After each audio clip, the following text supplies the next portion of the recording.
this is about working with people. I've done 2 courses, one in teaching and one in nursing. And the theory is wonderful, learning it, this is the way to do it. But when I try to put it into practice with people, people I work with, it's just somehow, I don't know what I'm doing, but I try to do it right, like the theory. And I just don't get on with people. They don't like me to do it different. In fact, one person told the matron that, I was implying she was doing it wrong, which she was doing it wrong. And I was trying to be very diplomatic, I was being lying, but there's something going on with me when I work with people, and it's, I don't know. I'm sorry, like. So,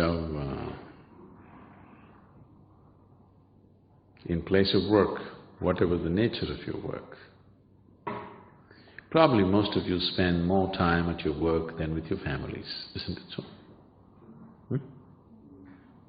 8–10 hours you're spending with people whom you work with, people whom you're married to, people whom you're born in your life.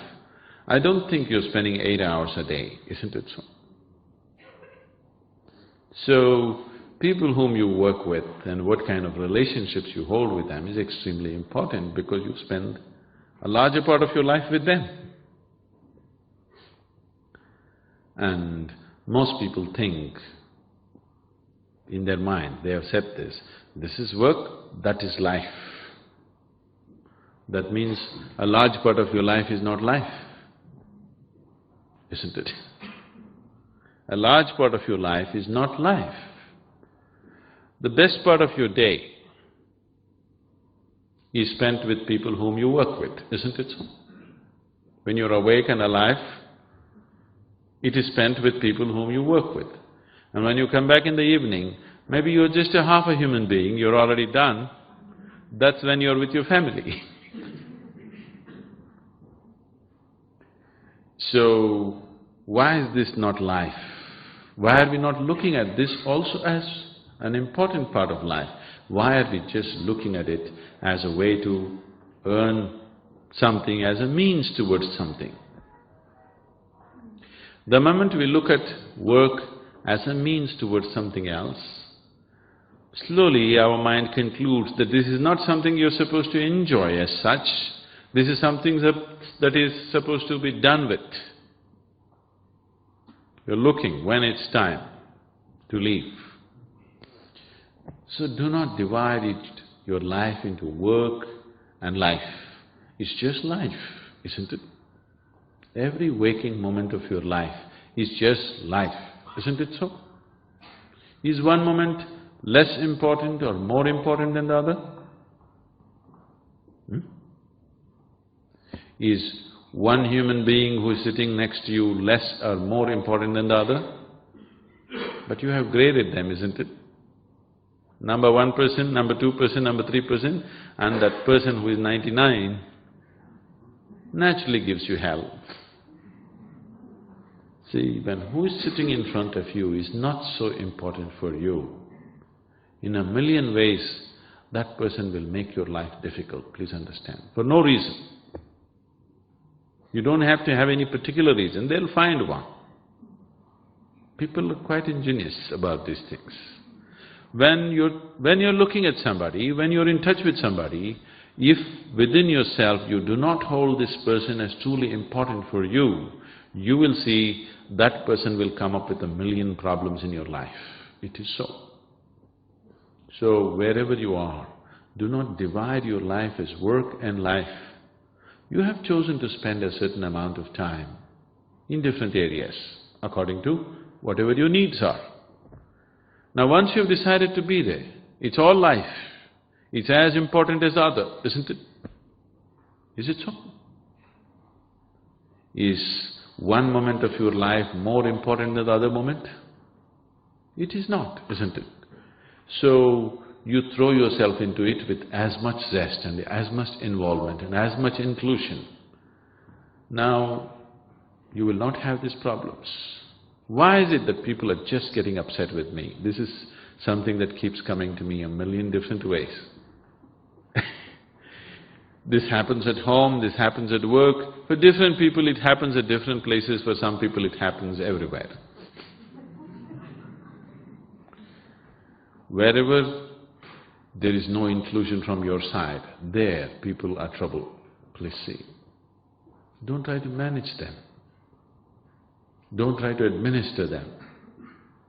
People don't like these things. Nobody likes it. Do you like to be managed by somebody? Do you like to be managed by someone? When you realize somebody is managing you very efficiently, you thought everything was very spontaneous, and one day you realize somebody has been doing super management with you. Do you like it? No. And why do you think the other person should like it? They will also not like it. Nobody likes to be managed, but everybody longs to be included. Inclusion does not mean you have to go and hug everybody on the street. It's just the way you are. It's just the way you are, that's all.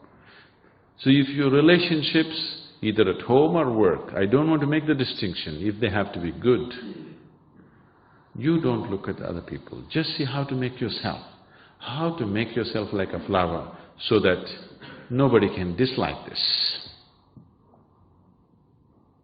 And is it not what you're seeking to in your life? To become pleasant? What is your seeking? You want to live in pleasant atmospheres. That's what a relationship is. And do you want to be pleasant within yourself? In body, in mind, in emotion, in energy, do you want to know pleasantness or unpleasantness? You make these four dimensions of you pleasant. Your body should be pleasant, your mind should be pleasant, your emotion should be pleasant, your energy should be pleasant. If it is so, you will see relationship is no problem wherever you go. If I get into a taxi, 10-minute ride, by the time I get off, that man will be sharing his whole life with me. Because he sees that inclusion in just the way you approach him. You don't treat him as just another person that you use to get somewhere. You treat him as just yourself. You treat him as how you would treat the dearest one in your life. Why not? What's your problem? Because you're seeking a relationship to make your life pleasant. Do you want it to be pleasant just those 2 hours that you spend with somebody? Or do you want it to be pleasant wherever you are?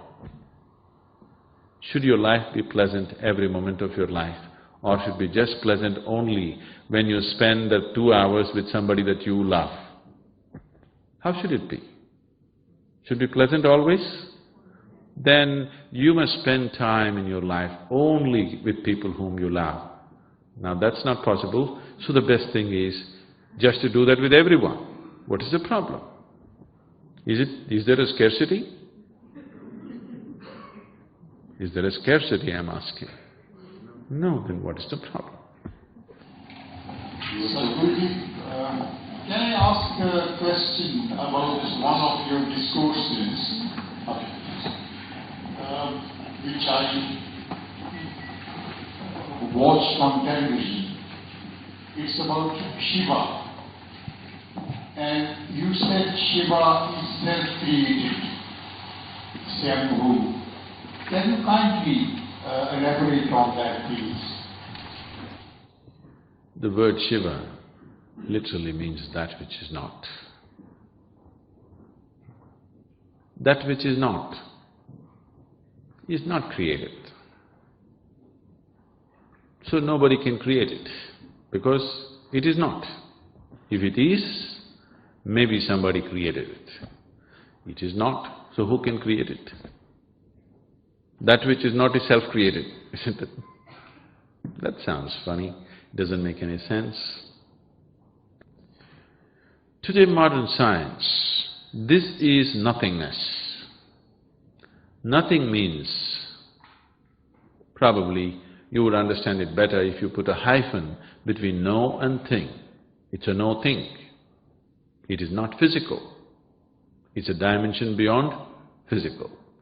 Today, modern science, the 21st century description of vacuum states is that in a vacuum state where there is supposed to be nothing, There is a constant eruption of particles and destruction of particles. Creation and destruction are happening at the same time in vacuum state. All these years we believed that vacuum means it's total nothingness, nothing happens there. But now we know vacuum state is phenomenally dynamic. Creation and destruction is happening at the same time. Modern science is saying this today. This is what we said thousands of years ago. Shiva means that which is not. That means nothing or no thing. And we are saying He is the very basis of creation and He is the void of destruction. So creation and destruction are happening at the same time wherever Shiva is. Wherever there is a vacuum state, creation and destruction are happening at the same state. So we said He is self-created. Nobody need to create Him. He creates Himself and destroys Himself. It's in that context we said Shiva is Swayambhu. And today modern science is very much moving in this direction that everything in existence, the core of every galaxy, or what you refer to as a black hole, is a powerful nothingness. How can nothingness be powerful? But they're saying today, nothingness is tremendously powerful. And that's what we always said. Shiva is the ultimate power because He is no thing. So we are not talking about a person as it is described. The personality was created so that people can relate to it. This is fundamental physics, expressed in a very dialectical way. You were speaking about compulsion. When the compulsion comes to an end within a human being, there isn't this grasping or needing a relationship. And then we were talking about that the person should always seek to enhance themselves and to give joy instead of pursuing happiness. Now, this is very obvious to me and probably everyone in this room, but does it require that we change our thinking? Change our what? Does it require that we change our thinking on a daily basis in order to maintain this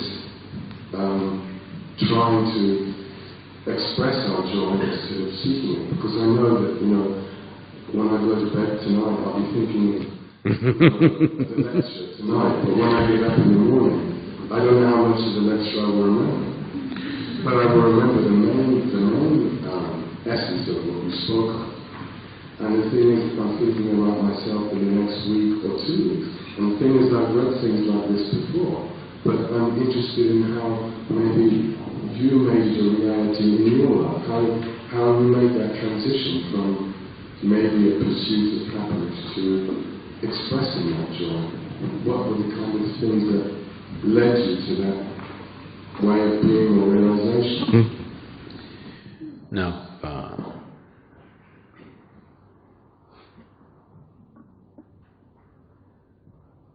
thought.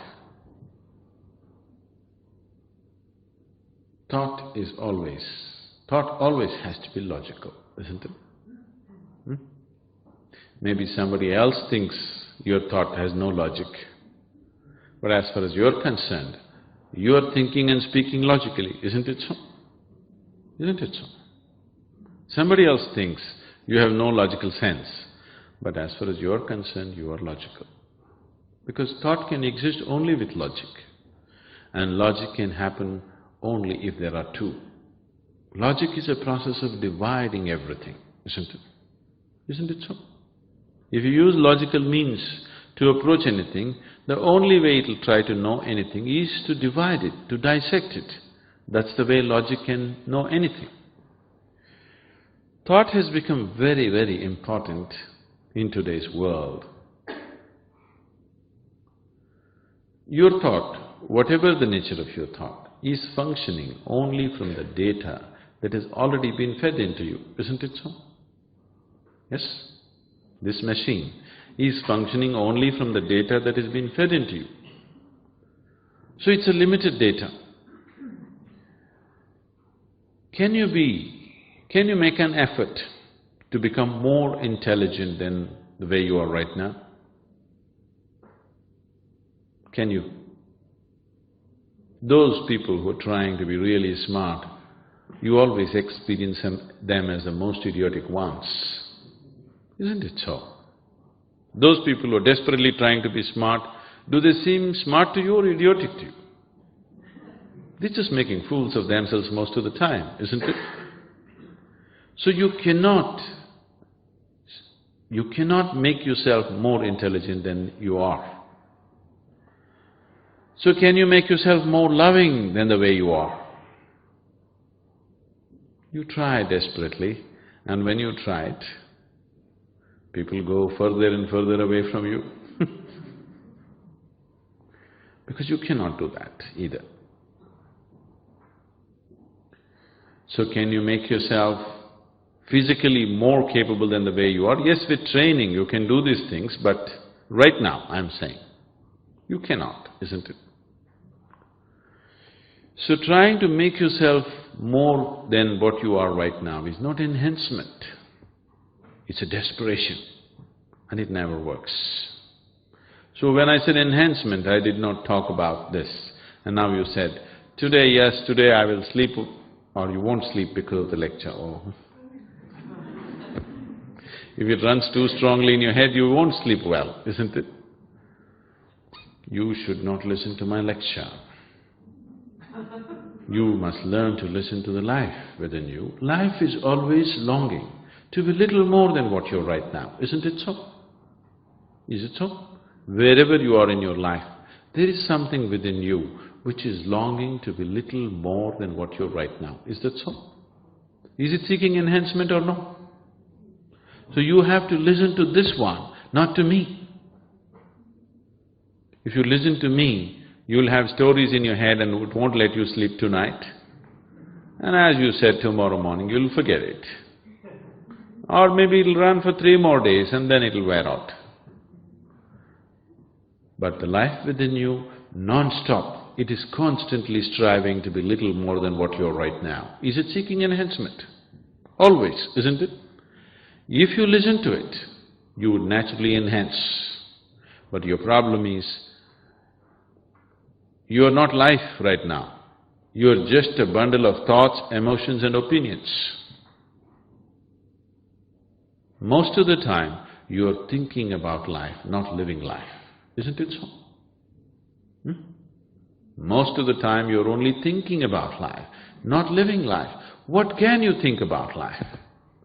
Whatever you think about life need not have anything to do with life. Right now here, these 200 and odd people who are sitting here, these 200 people are not in one world, they're in 200 different worlds, isn't it so? If they're in 200 different worlds, does it mean to say that they're in reality or they're in some kind of a lie? What do you think? Are there really 200 different worlds? No. You have invented your own. And all your suffering comes from that, from your invention, not from the reality. Please see. What is the kind of suffering that you know? Mental and emotional. Maybe sometimes physical. Yes? But basically most human beings are going through mental suffering, isn't it?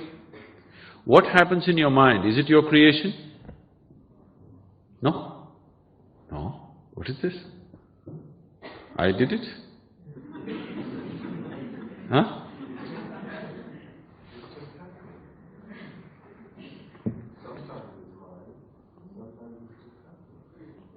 You can say, what's happening in London city is not mine. What's happening in you is definitely yours, isn't it? If you think even what's happening within me is not mine, then your life is not yours. You better just leave it. If this life is yours, is this mind yours? Okay, let's start with something more basic. Do you have some money in your pockets? How many pounds? Huh? Don't tell me. Something you have. something you have, or yesterday you won the 17 million, whatever lottery, you have it in your pocket. Now you have it in your pocket, is it yours? Yes. Now you have a bundle of thoughts in your head, is that yours? Yes.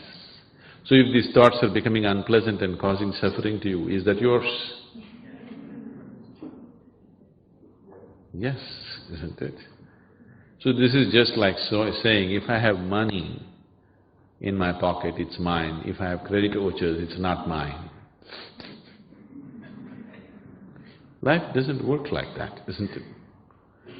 So, what is happening in your mind is your creation, isn't it so? World around you is just giving you information. What you do with this damn information is definitely yours, isn't it so? Yes or no? World is just throwing all kinds of information into you.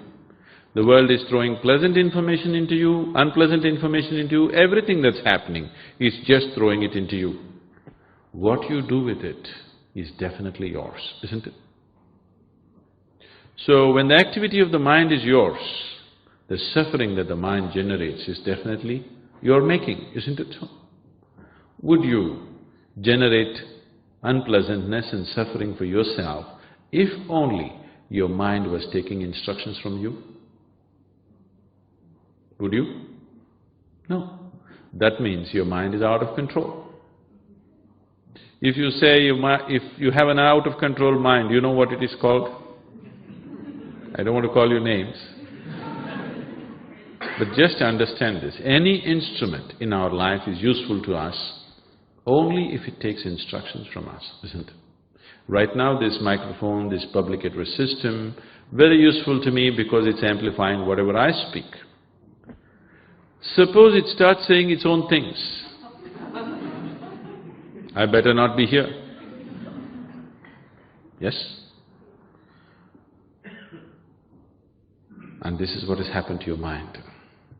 It is not doing what you want it to do, it is doing its own damn things.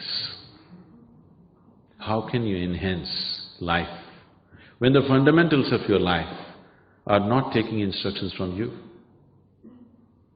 It is like you're driving your car, you want to go here, but it goes there. Is it safe to sit in this car? Is it a useful instrument or is it a nuisance? Not nuisance, it's death. And this is not any worse, this is not any better, it's worse actually. Because your automobile, you may use it for 2, 3, 4 hours a day, but it is through the vehicle of your mind you make your whole journey of life, isn't it? And it's an out-of-control state. You want to be happy, it makes you stressful. You want to be peaceful, it sets you into turmoil. Today is your birthday, you want to have the most wonderful time, it gives you the most horrible time. Now this is an out-of-control mind. So first of all, we have to see how to take charge of this. If you enhance it the way it is right now, it'll only enhance the madness, isn't it? Yes? So the very process of your mind is in a compulsive state, not just the expression of it. So first and foremost thing is, if we want to go where we want to go in our lives, this body, this mind, this emotion and these energies, we must take charge of them. If all these 4 wheels of your car are in your control, now you can drive this thing wherever you want. If they're not going the way you want it to go, if you reach somewhere, it must be an accident. And when you live so accidentally, when you exist here as an accident, you are a potential calamity, isn't it? It is not with relationships that people are unhappy. Take away all relationship and see, they'll be even more unhappy. So you can't be without people, you can't be with people. This is a problem, isn't it? Isn't it so? You can't be with anybody, but you can't be without anybody. This is a hopeless state. You can be alone and joyful, no problem, wonderful. Or you can be joyfully be with people Wonderful. You can't be this way, you can't be that way. Where to send you? Where to send you? You mentioned the four dimensions, well, there are four beings for human beings: the body, mind, emotions, and energy. What, in your opinion, is the impact of karma on the unique dimensions that we have as human beings when we come to each life? Is there any impact of karma on where we're placed in life and how we can use these? Karma? Is everybody familiar with these terms? Huh? No? Okay. The word karma, Natalie, you need to vacate the chair. Please vacate the chair.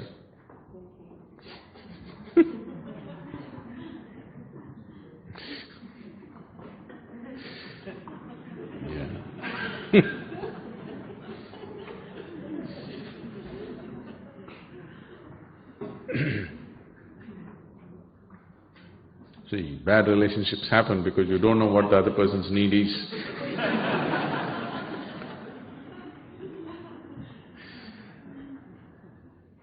Karma means action. Action means we're talking about your action. Once again, when it comes to action, you perform action in four different ways. You can do action with your body, you can do mental action, emotional action and energy action. In all these four levels, action is constantly happening. Some of it you're consciously doing, a large part of it unconsciously happening, isn't it?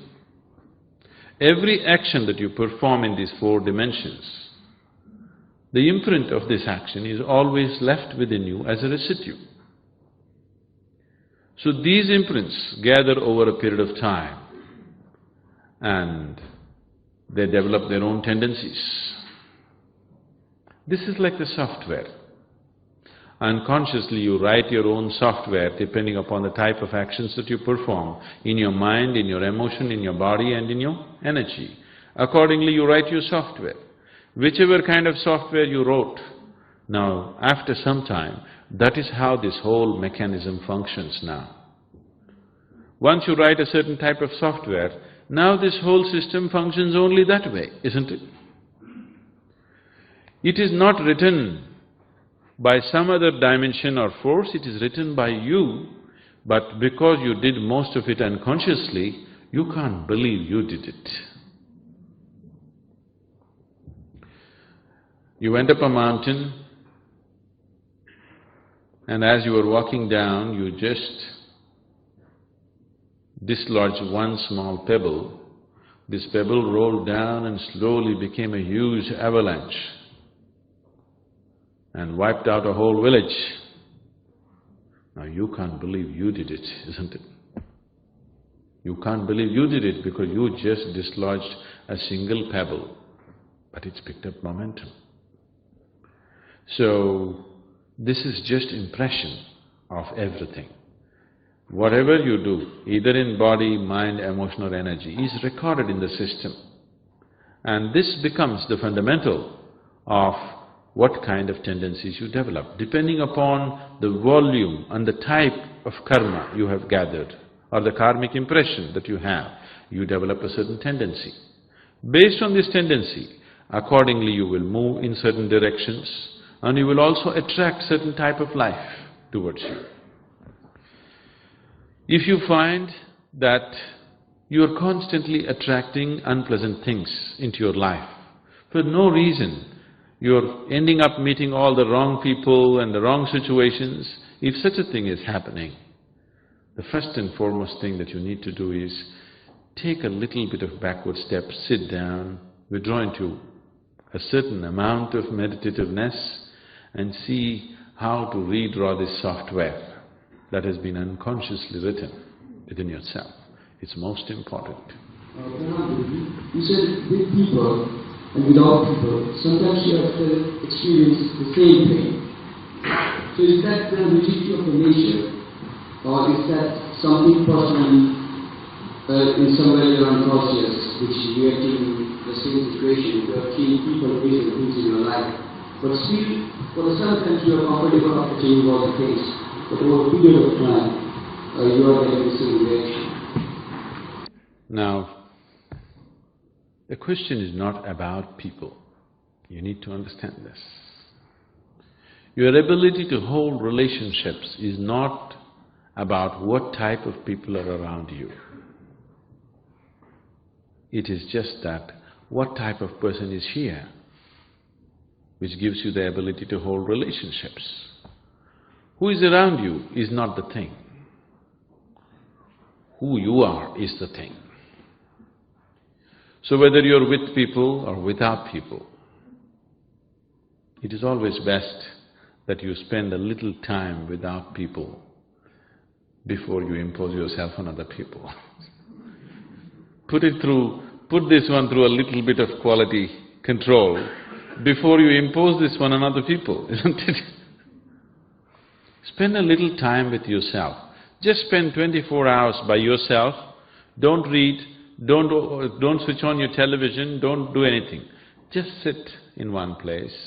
Eat well, no problem, don't sleep, stay awake and just be by yourself and see. You will understand what kind of person this one is. What all goes through in this one's head, what all goes through in his thought and his emotion, just see. And just see, would you like to hold a relationship with this kind of person? Would you like to meet this kind of person anywhere on the planet? If you feel this is a wonderful one, this is the kind of person I want to meet, then you go out, anyway you will have wonderful relationships. If you find this is somebody that you would like to avoid, somebody else you would like to find, then naturally you will be in trouble. Sometimes you may hit it off here and there, but never for good. For short periods of time, any relationship can work, isn't it? Something is being served for both the people, so any relationship can work for a short while. When we're talking about managing relationships, we're talking about long-term ways to work, isn't it? For a short while, anything can work, isn't it so? With any kind of person, it can work for a short while. But are you able to manage this for a long time? So, this is a simple thing you can do with yourself. Just spend 24 hours. Simply sit and see what kind of person this one is, what kind of mind, what kind of emotions he has.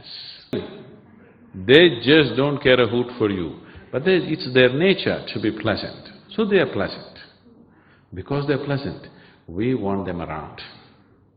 If you are pleasant, everybody will want you around, that's all. You don't have to deal with them, you don't have to be pleasant to people. No, you don't have to try to be sweet to anybody. If you're just pleasant, whichever way you are, it's fine. Oh, Hindu.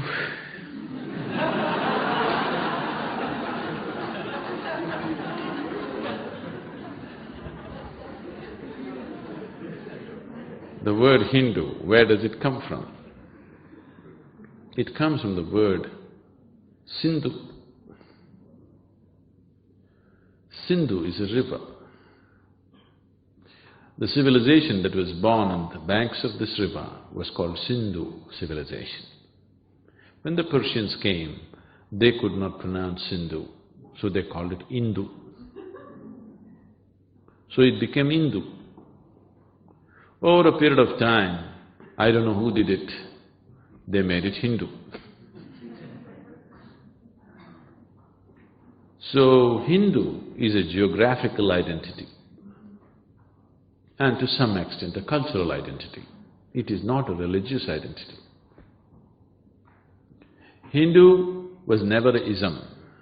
It is only when hugely, aggressively very aggressively competitive religions came, the Hindus tried to organize themselves as a religion, but even now they are not successful. Because they cannot, because there's no one belief system. There's no belief system at all. You can believe that God is a man, and be a good Hindu. You can believe God is a woman and be a good Hindu. You can believe God is a monkey and be a good Hindu. You can believe God is a cow and be a good Hindu. You can worship a snake and be a good Hindu. You can worship a tree and be a good Hindu. And you don't worship anything and still you can be a good Hindu because it's a geographical and cultural identity. It is not based on any particular belief system. This culture, which grew in this particular part of the land, of the planet, over a period of time, focused their whole attention on the ultimate development or the ultimate well-being of the human being. The immediate well-being was not too important for them. The ultimate well-being became the most important for them. Generally, it is said these days you've forgotten being in UK and the Indians have further forgotten more than the people in UK. Hindu means in your life there's only one goal, mukti. Mukti means liberation. The ultimate liberation is the only goal that a Hindu has.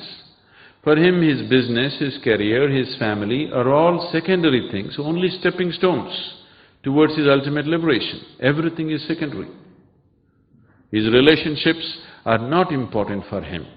For him, the only thing is liberation. Even God is just one more device for him to attain to his ultimate liberation. Nobody else looks at it this way. Generally, in every religion, God is the ultimate goal. This is a culture where we do not see God as the ultimate thing because we understand we created Him.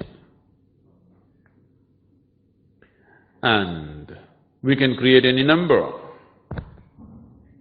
that we want, any kind we want. We learn this whole art and science of consecration that we can make a rock into divine.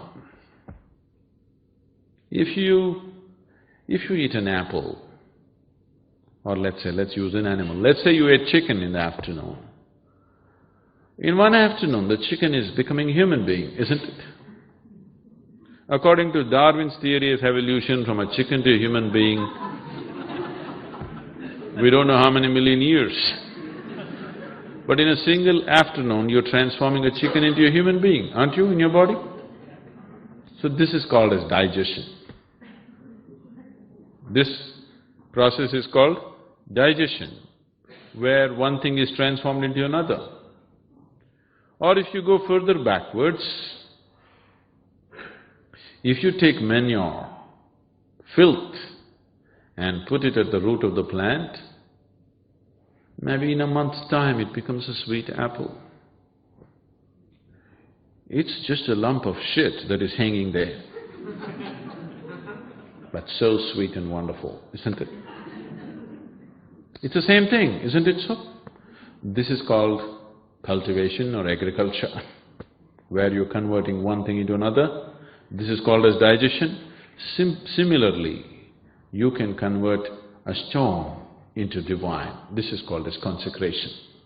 Because this science was explored in a huge way and people learned how to create a very intense forms of energy which is way beyond where a human being is right now. Today, science is proving to you everything is same energy. So what is the difference? Between a rock and you, what is the difference? Different level of intensity and function, isn't it? So this same energy, and religions have always been saying God is everywhere. So if God is everywhere, this is also God, this is also God, but is it the same thing? It is not the same thing in your experience, isn't it? It is not the same thing in its function. So what is in its ultimate function and ultimate possibility, you call it as God, but the same energy. What is in its lowest function, maybe you will call it a rock or something else. So to transform this one into that ultimate possibility is the science of consecration. Because this science was explored, they started manifesting the divine in a million different ways, whichever way they liked. In how many ways it's been done, if you look at it, it's just absolutely incredible.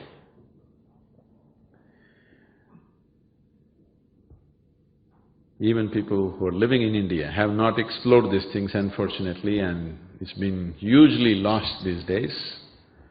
But if you explore the deeper dimensions of that culture, what has been done there in terms of inner well-being of a human being, nowhere else has humanity ever invested that much of time and energy to look at the inner well-being of a human being.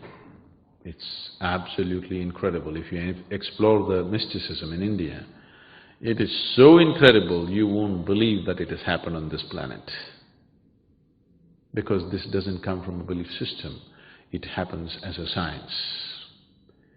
Because of this, you cannot call Hindu as a religion. It is a way of life, it's a culture, it's a geographical identity, which is desperately trying to organize itself as a religion because of extra competition that's come. Very aggressive competition has come, so they're trying to organize themselves, but they never will manage, because there is no one belief system to organize people around it. Or in other words, what Hindu way of life means is, everybody can have their own religion.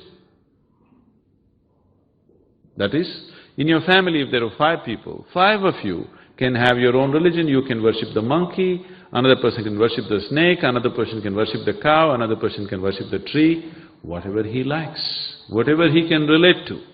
He can worship that, or if he has no need for worship, he need not worship, and still he is a good Hindu. I think this is a freedom and sense that we need in the world today, isn't it? Because in the world, the conflict in the world has always been projected as good versus bad, but it is not so. The conflict is always between one man's belief versus another man's belief, isn't it? First of all, why do you believe something? Because somewhere you have lost the fundamental sincerity to simply accept what you do not know as you do not know. Everything that you do not know, you have to believe, isn't it? If you say, I do not know, you cannot fight with anybody. You believe this is it, that's when you fight with somebody, isn't it? Belief gives you a certain sense of confidence and stability, but it is a dangerous confidence. Confidence without clarity is a deadly mix. Confidence without clarity. You do not need any confidence in your life. What you need is clarity.